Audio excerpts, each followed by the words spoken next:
Ça, c'est l'état dans lequel j'ai retrouvé un chat devant la porte de chez moi un mois plus tôt, à 2 h du matin. Et aujourd'hui, je vais vous raconter son histoire. J'arrive devant ma porte d'entrée dans le noir et j'entends miauler. Dans la seconde qui suit, je me fais feuler dessus. Vous savez, c'est quand les chats ils font... Je me dis ok, bizarre, puis ça feule encore. Et là j'entends un miaulement trop bizarre, suivi d'un grognement. J'allume la lumière et je vois devant ma porte un chat que j'ai jamais vu auparavant. C'est-à-dire que on connaît un peu les chats du quartier, lui jamais vu. Sauf qu'en fait, il a les pattes arrière explosées. Du coup, il rampe. Ah non, connard.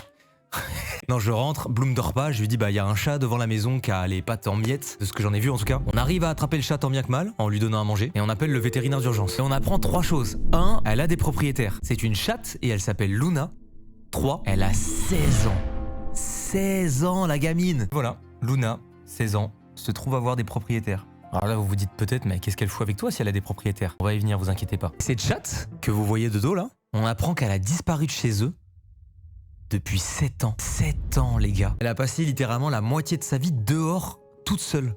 Donc énorme choc forcément. Et puisqu'une nouvelle choc n'arrive pas sans une autre, les vétérinaires nous annoncent aussi que les propriétaires de Luna ont pris la décision de l'abandonner. Au début quand j'apprends la nouvelle forcément je suis choqué. Comme on vient de l'apprendre, ça fait 7 ans, 7 années que la chatte est partie de chez eux. Mais il y a un autre point aussi essentiel, c'est que les vétos avaient dit à ses propriétaires que nous on était prêts à récupérer la chatte si jamais il y avait un souci ou si vraiment c'est trop compliqué pour eux quoi. Nous sommes désormais propriétaires de Luna. Tellement adorable, c'est abusé.